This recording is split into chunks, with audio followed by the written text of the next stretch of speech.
and welcome to Long Live the Queen, where we talk about the women who made history. And by we, I mean the royal we, because it's just me. Today we're talking about Marie of Anjou.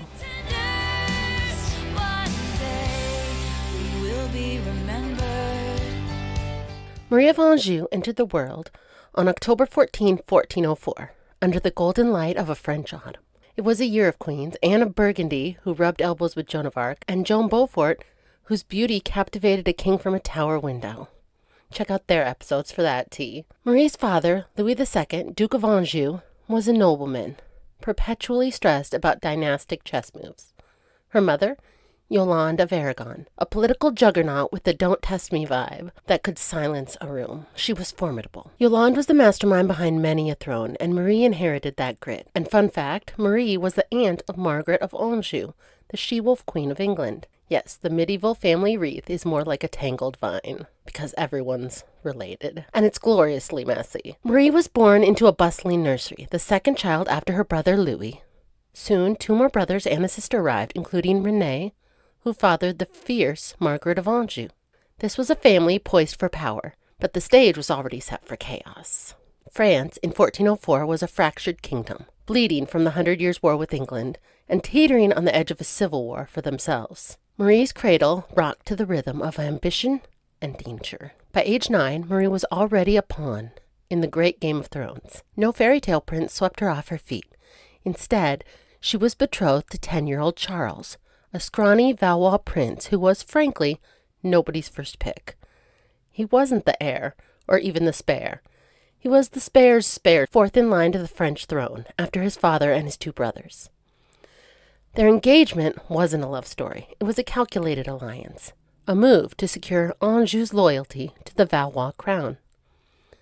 Picture little Marie, dressed in velvet, solemnly nodding as grown men bartered her future over goblets of wine. Romantic?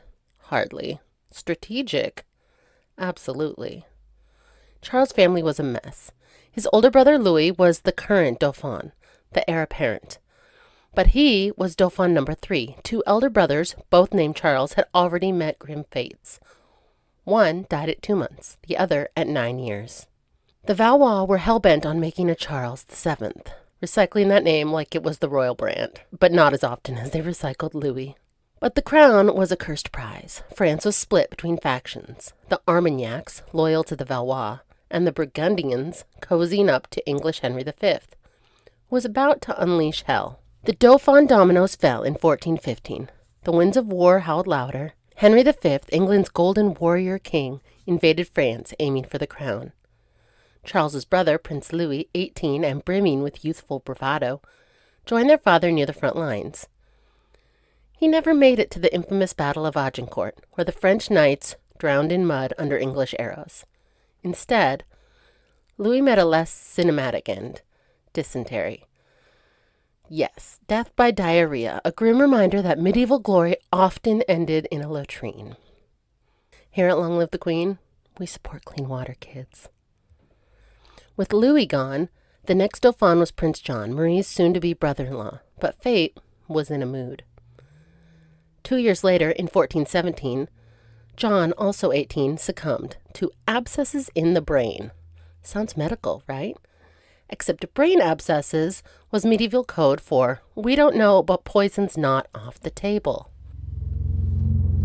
Whispers of assassination swirled, medieval mystery unsolved. Suddenly, 14-year-old Charles, Marie's betrothed, was thrust into the spotlight as Dauphin number 5. The French throne was his to claim, if he could survive the factions tearing the kingdom apart. Some rallied behind him. Others wanted to crown an English puppet. For 13-year-old Marie, now engaged to the most precarious, maybe king in Europe, life just got real. Then, Paris descended into anarchy. Civil war erupted between the Armagnacs and the Burgundians, turning the city into a blood-soaked battleground. And Charles, the boy who'd promised Marie a future, he ghosted her. Picture it, screams in the streets, fires lighting the night sky, and Charles' crown wobbling on his teenage bobblehead, fleeing the city without so much as a sorry babe, war's hectic. Marie, left behind in a city, unraveling, must have felt like she'd been stood up at the apocalypse. 4 years dragged by. 4 years of Marie dodging danger solo, her fate hanging by a thread. Finally, in 1419, her father-in-law's cousin, a rare, decent man in this saga, swooped in to rescue her. You'd think this was the moment for a tearful reunion. Charles galloping up like a knight in shining armor. Nope. He didn't show at all. Not a letter, not a carrier pigeon, nothing. Charles was serving peak medieval fuckboy vibes. Moody, unavailable, and allergic to accountability. Marie deserved a crown and an apology. A throne in dispute, the drama escalated. In 1419, John the Fearless, Duke of Burgundy, was assassinated. Stabbed on a bridge by Charles' supporters. This wasn't just politics, it was personal. John was the father of Charles' sister-in-law, Margaret, who's got her own episode for the full scoop. The murder lit a match under Burgundy's alliance with England, making Charles' claim to the throne even shakier. Imagine the family dinners. Awkward doesn't begin to cover it. In 1420, the ultimate betrayal. Charles was disinherited by his own father, King Charles VI, who'd been battling mental illness for decades. The king, convinced his son might be the product of an affair with fun Uncle Louis, Duke of Orleans, and the queen, named his daughter Catherine and her husband, King Henry V of England, as heirs. It was a dynastic gut punch. The court was a viper's nest, and Marie was caught in the coils. Henry V died in 1422, followed weeks later by Charles VI, who'd reigned through madness and war. France was a widow, and the throne was anyone's game. France now faced a choice: crown an English infant, Henry V's newborn son, or gamble on a disinherited, possibly illegitimate teenager. Enter Marie, stage left, ready to claim her role. On December 18, 1422, 18-year-old Marie of Anjou married 19-year-old Charles, now styling himself Charles VII. The wedding was less fairy tale and more we need heirs and legitimacy stat. Charles was fighting for his crown, and he needed a queen to anchor his claim. Marie, patient, poised, and probably still pissed for his Paris ghosting, stepped up. She was done waiting for apologies. She was here to rule. But the gossip was juicy. Marie gave birth to their first child, Prince Louis, on July 3rd, 1423, just 6.5 months after the wedding. He wasn't that premature since he survived, meaning the conception likely happened in October 1422, before their official reunion in December. The math? It's not mathing. Whispers echoed through the court. Was Marie pregnant before the vows? Was Charles even the father? No judgment here. We're just here for the tea. But the court was buzzing like a medieval TMZ. Louis XI's paternity was never seriously challenged. But if we had a 23andMe kid in 1423, would it spill some Valois secrets? We'll never know, but I'm living for the drama. Marie's life became a whirlwind of motherhood and mourning. In 1425, roughly, Princess Radegund was born, named for Saint Radegund, a nod to piety and resilience. In 1426, Prince John arrived, but died hours later, a fleeting spark extinguished. By 1428, Marie welcomed Princess Catherine. The nursery was growing, but so was the shadow of loss. Charles, meanwhile, was still battling for his throne against his 6-year-old nephew, King Henry VI of England, or rather, Henry's regents. The 100 Years' War raged, and France was a chessboard of sieges and betrayals. Marie, holding court and raising heirs, was the steady hand behind Charles' shaky crown. And then enter Joan of Arc. A teenage peasant girl named Joan of Arc burst on the scene like a medieval rock star, claiming divine visions and a mission to crown Charles. Her credentials? A homemade battle banner and unshakable faith. Charles, skeptical but desperate, had her vetted by the church. They couldn't confirm God's DMs to Joan, but declared her a devout Catholic who did believe her own hype. She wasn't lying. Was she the prophesied virgin to save France? Maybe. Only one catch. She had to prove her virginity. Cue a group of noblewomen inspecting Joan like she was livestock at a fair. Verdict? Virginity confirmed. Joan even threw in a bonus, swearing that God told her that Charles was definitely the son of King Charles VI, not fun Uncle Louis. This was a medieval paternity test. Charles, mostly convinced, decided to test her in battle. If God was Team Joan, she'd deliver. If not, well, medieval HR wasn't great at exit interviews. Marie, ever the poised queen, likely watched this peasant girl with a mix of awe and suspicion. Joan was out here sewing her own battle merch, pre-siege arts and crafts for the win. She sewed her own battle banner. She was then sent to the siege of Orleans. Joan's charisma rallied the troops, broke the English grip, and paved the way for Charles' coronation in 1429. Marie stood by his side in Rheims Cathedral, her crown gleaming, her heart steady. After years of chaos, they were the king and queen at last. But Joan's star fell fast.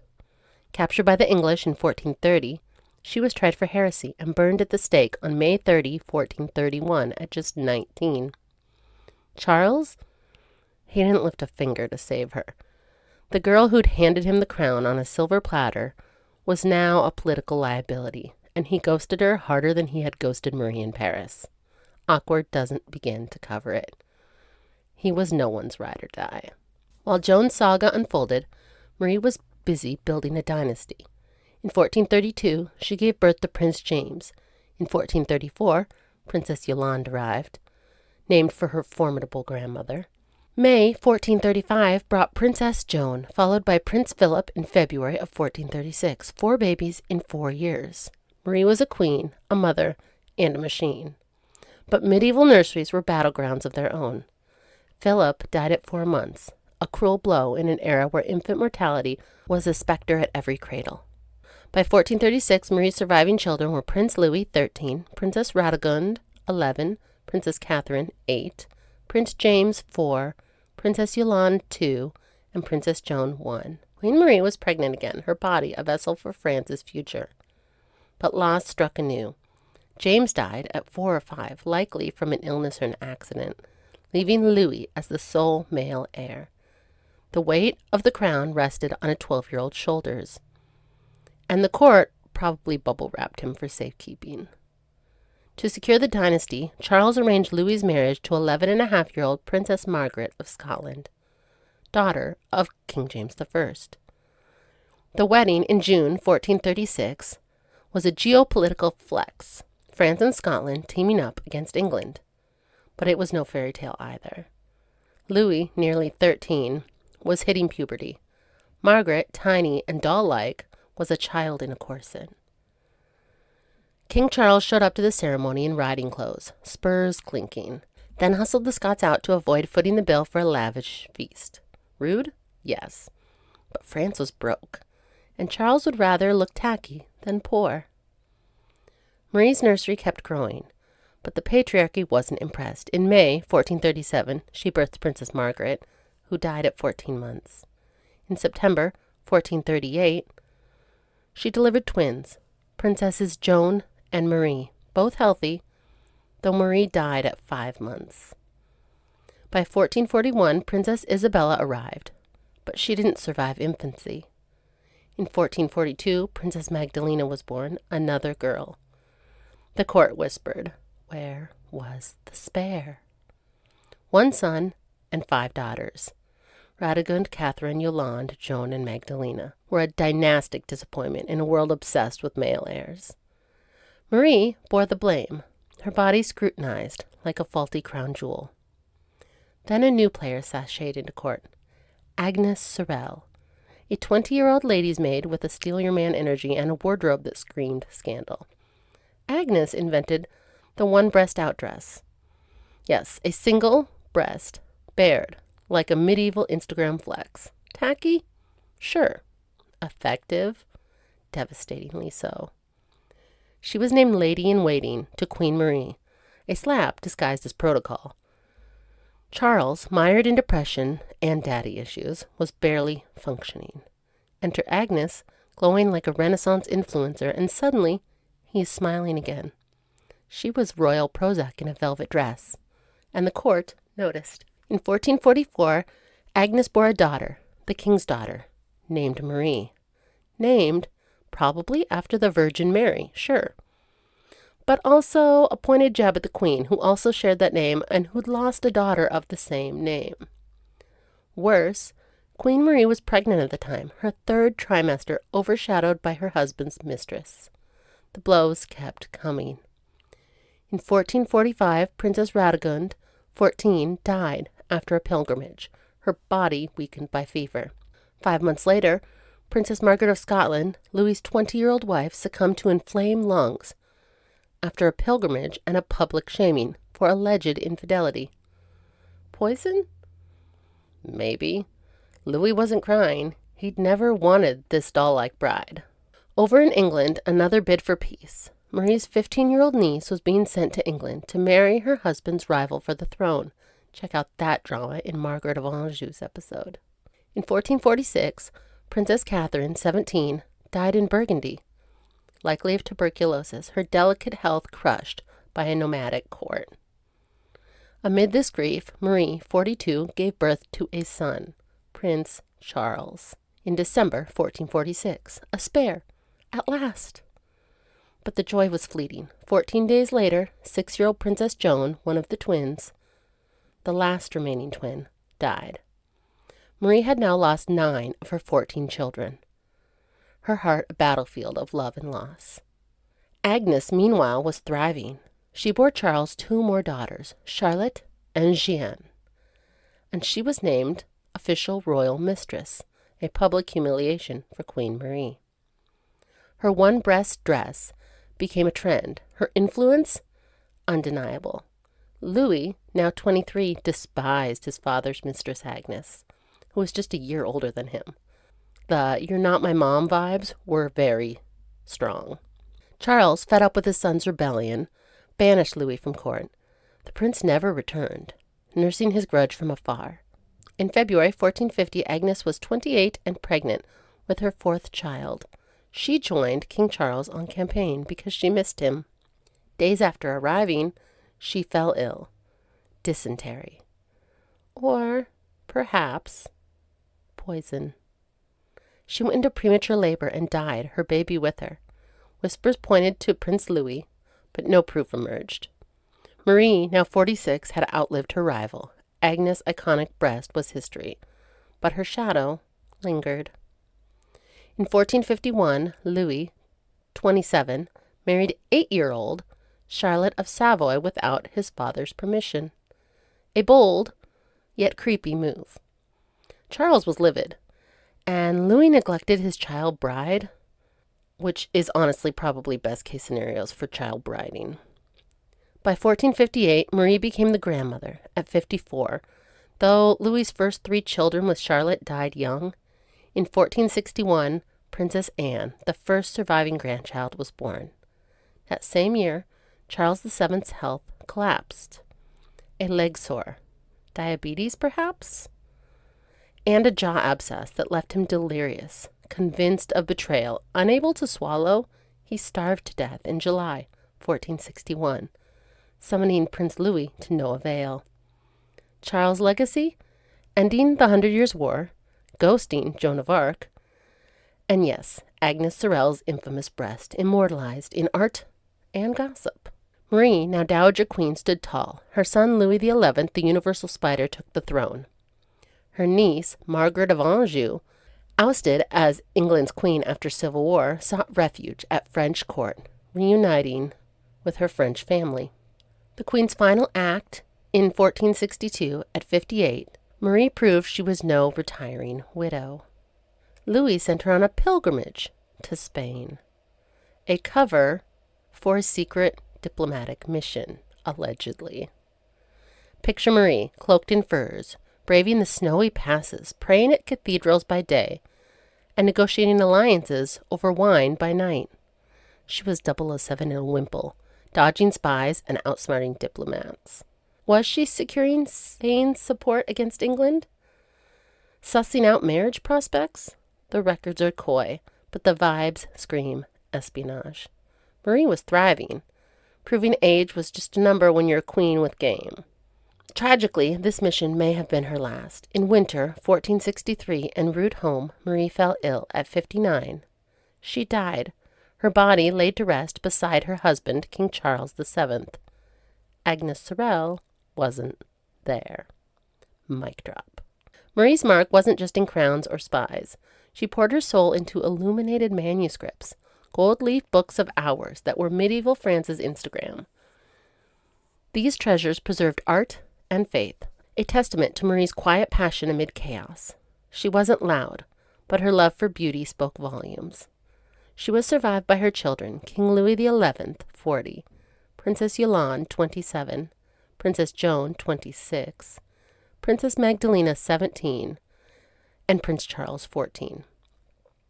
Marie left a dynasty forged in fire. Marie of Anjou stared down war, betrayal, and a nursery of heartbreak, losing 9 of her 14 children, and enduring a husband who, to put it lightly, strayed.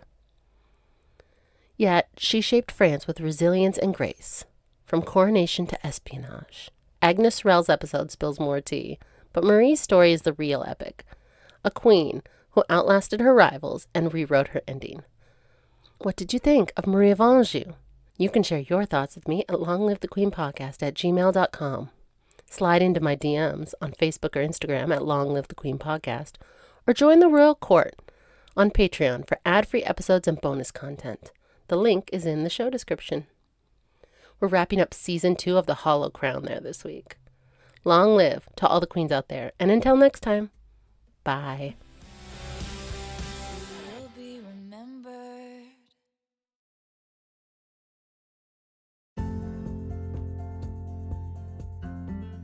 Thanks for listening.